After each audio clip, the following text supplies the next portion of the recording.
Celebrating 30 years of phenomenal trend forecasting, 5 times a week, Monday through Friday. Here's Gerald Celente with today's trends in the news. Hi, this is Gerald Celente. It's Wednesday, January 17th, 2018. And here's some of today's trends in the news on the market front. Over there in Asia, Nikkei is down a little bit. Hang Seng and Shanghai up. Over there in Europe, everything's down a little bit. Over here in the USA, another market high. That's right.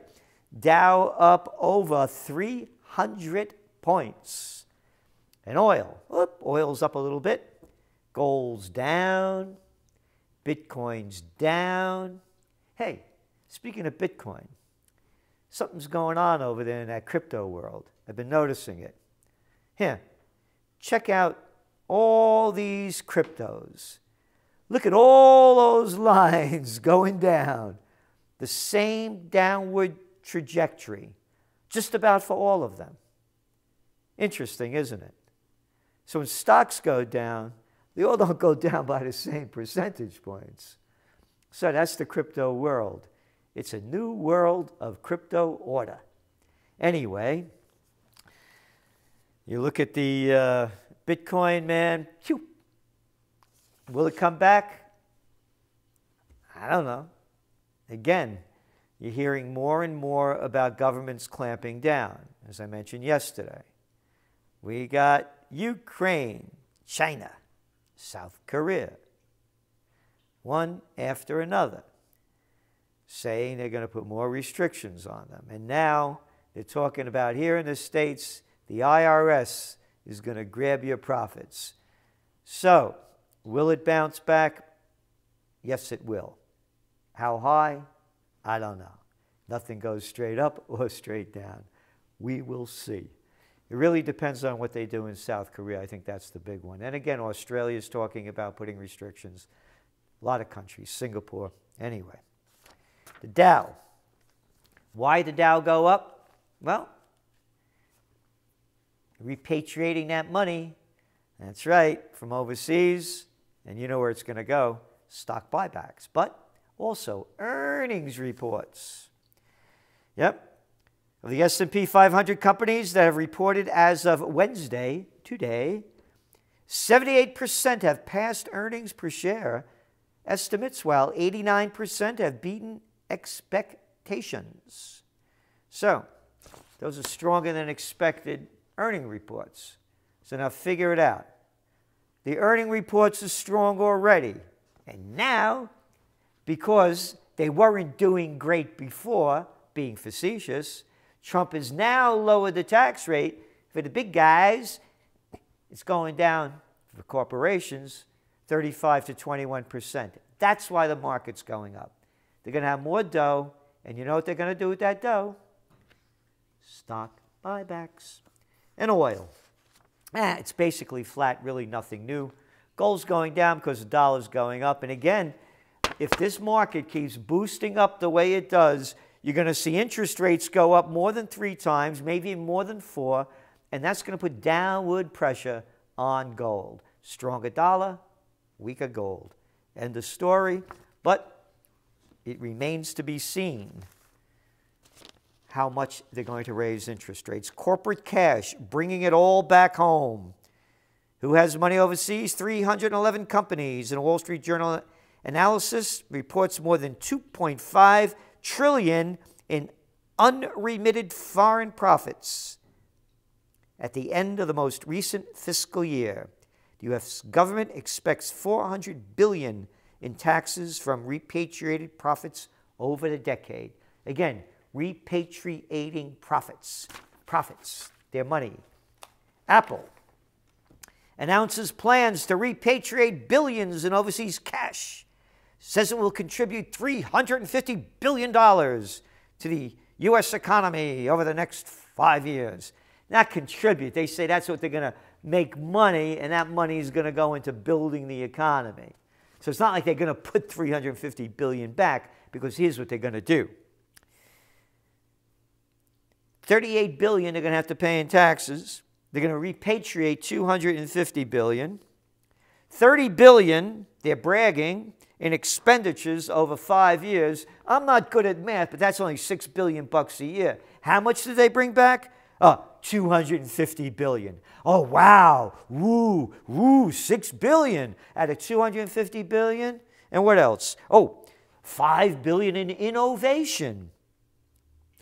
So you got $215 billion left over, and they put a headline like this that's nothing more than pure... That was bullshit.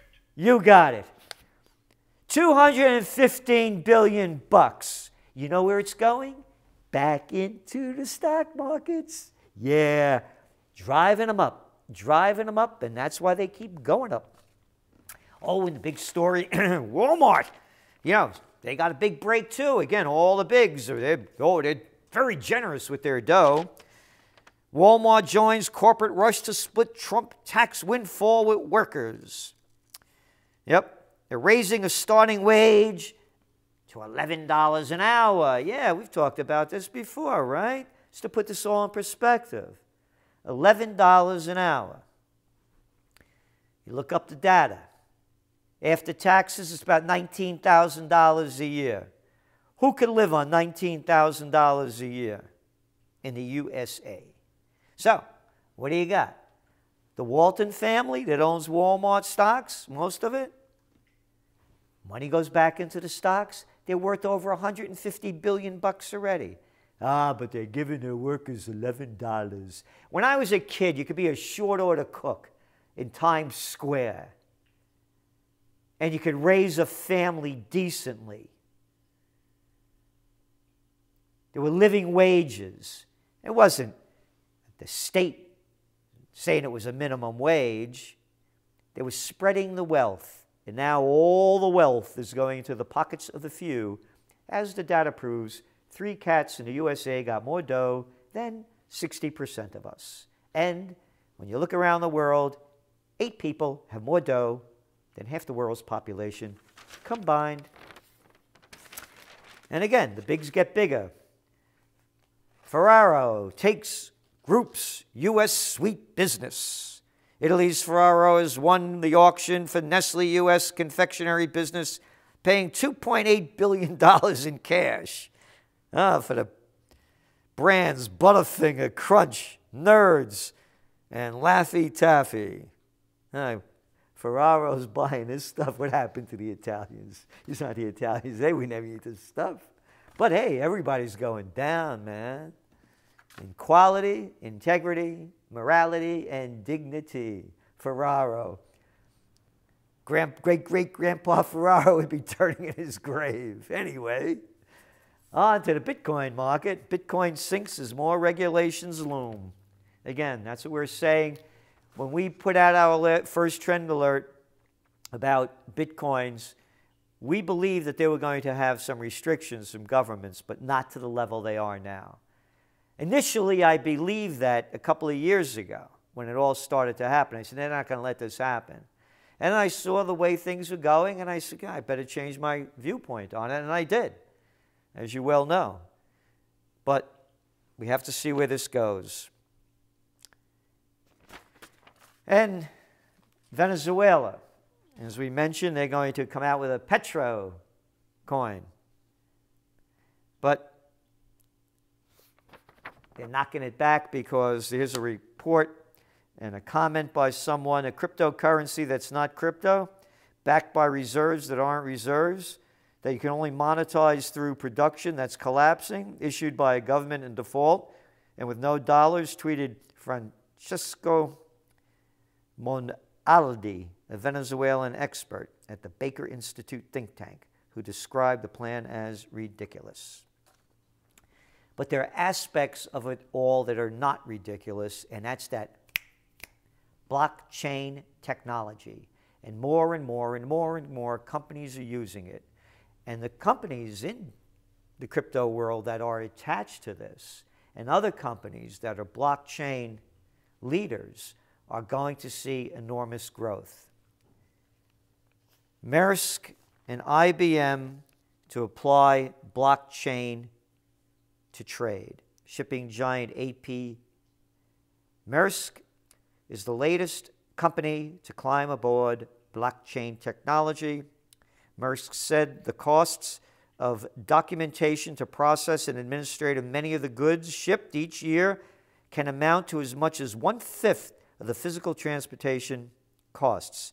And now they're teaming up in a joint venture with IBM to use blockchain to create a more efficient and secure platform for organizing global trade. This is the future. So when we're looking at the cryptos and the ones that are really heavily involved in this, may I suggest you look at the ones that are blockchain advanced. And talking about Trump and the economy and it going up, and I call things the way I believe to them, not that I want them, and I see them and I think what's good and what's not.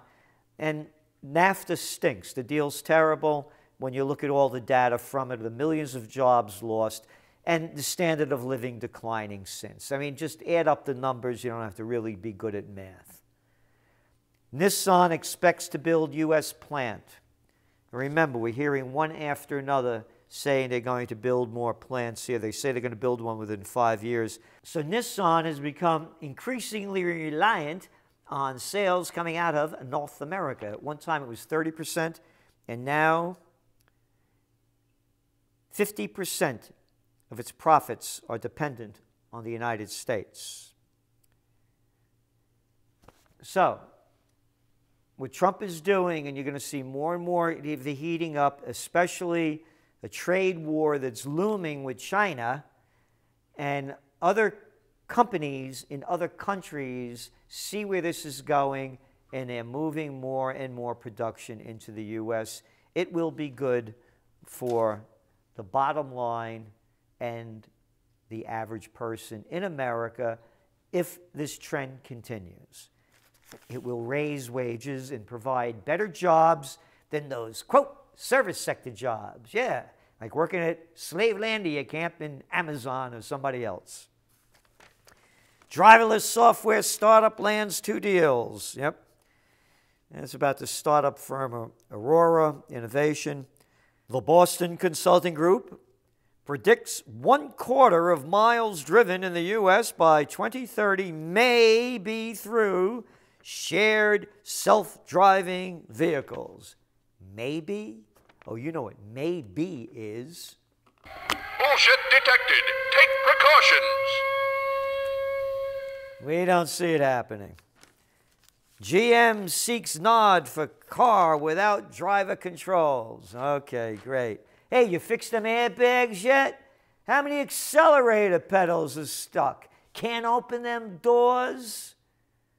Hoods popping open? Look at the recalls each year. Oh, you put it in park and the car's going anyway when you're not there? I don't see this happening. But, again, could be wrong. Hey, what's one of your top trends for 2018 and 2017? Well, 2017 was Silicon Valley, Rust Belt 2.0, and of course, this year, follow the yellow brick road. That's right, China's new initiative, Belt and Road Initiative. Beijing takes challenge to AI chip leaders. Big story how they're spending billions and billions of dollars on artificial intelligence to lead the world in it. Well, again, the business of China is business. The business of America is war. Here we go. Jitters over new border force in Syria. American-backed troops may keep a Kurdish enclave in the north.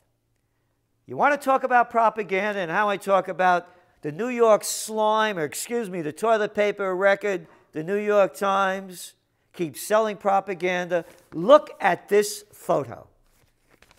Look at this. I always see this one attractive woman after another. Right on the front page there, huh? Who shot this? Photograph by Ivor Prickett. for the New York Times. Yeah, sure. Don't they make war look nice? A plan to create a new American-backed Kurdish-led border force in northeastern Syria has raised alarms in a region that the United States may be helping to cement an autonomous Kurdish enclave that could further divide the country. The 30,000-strong force, vehemently opposed by Russia, Turkey, Iran, and the Syrian government, could also ignite a new phase in the war that could pit American allies against one another and draw the United States deeper into the conflict. Great, huh? Yeah, more conflict because, after all, America's doing just great in all the wars that's going on. Afghan troops killed in high-tech attack.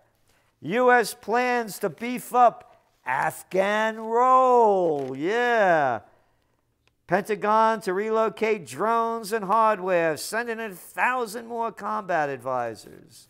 And boy, they're really good at it. U.S. bombs Allied militia after clash. How many did they kill? Just 13 Afghan soldiers and wounded about 20 others. It's no big deal. It's America. Again, the business of China. Business. The business of America losing wars. U.S. plans new nuclear weapons. All right? New nuclear weapons. Isn't that something? Hey, they gave that Peace Prize to that anti-nuclear group. New nuclear weapons. And what is China doing with their money? Follow the Yellow Silk Road. This is Gerald Celente, and that's some of today's trends in the news.